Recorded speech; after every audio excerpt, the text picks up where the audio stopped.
Breaking news వార్తల్లో నిలిచేందుకు కొందరు సినీ ప్రముఖుల పేర్లు వాడుకుంటున్నారు. చిరంజీవి, టీజీ. సినీ రంగంలో పలువురిపై మంత్రి కొండా సురేఖ అమర్యాదకర వ్యాఖ్యలు చూసి బాధపడ్డానని మెగాస్టార్ చిరంజీవి తెలిపారు. వార్తల్లో నిలిచేందుకు కొందరు సినీ ప్రముఖుల పేర్లు వాడుకుంటున్నారు. దీనిని నేను తీవ్రంగా ఖండిస్తున్నా. అసత్య ఆరోపణలు చేయడం దారుణం. రాజకీయాలకు ఏమాత్రం సంబంధం లేని వారిని ఇందులోకి లాగొద్దు. రాజకీయ నేతలు ఇతరులకు ఆదర్శంగా ఉండేలా ప్రవర్తించాలి అని ఆయన ట్వీట్ చేశారు. బ్రేకింగ్ న్యూస్ కొండా సురేఖ వ్యాఖ్యలను ఖండించిన అల్లు అర్జున్. సమంత విడాకులపై మంత్రి కొండా సురేఖ చేసిన వ్యాఖ్యలపై హీరో అల్లు అర్జున్ స్పందించారు. సినీ ప్రముఖులు, సినీ కుటుంబాలపై చేసిన నిరాధారమైన కించపరిచే వ్యాఖ్యలను తీవ్రంగా ఖండిస్తున్నా.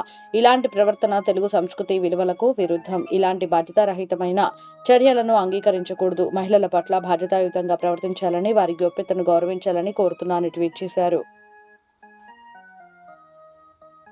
బ్రేకింగ్ న్యూస్ నాగార్జున ఫ్యామిలీని అవమానించడంతో భరించలేకపోయా ఆర్జీవీ. తనను ఎవరు అవమానించారని నాగార్జున ఫ్యామిలీని దారుణంగా అవమానించడం ఏమిటని మంత్రి కొండా సురేఖను డైరెక్టర్ ఆర్జీవీ ప్రశ్నించారు. సురేఖ కామెంట్లు విని నేను షాక్ అయ్యా. నాగార్జున కుటుంబాన్ని రోడ్డు మీదకి లాగడం ఏమాత్రం భరించలేకపోయా. 4th గ్రేడ్ వెబ్సైట్లు కూడా ప్రచురించని జుగుప్సాకరమైన నిందలు మీడియాతో మాట్లాడటం దారుణం. సీఎం రేవంత్ ఈ విషయంలో స్పందించి చర్యలు తీసుకోవాలని ఆయన వరుస ట్వీట్లు చేశారు.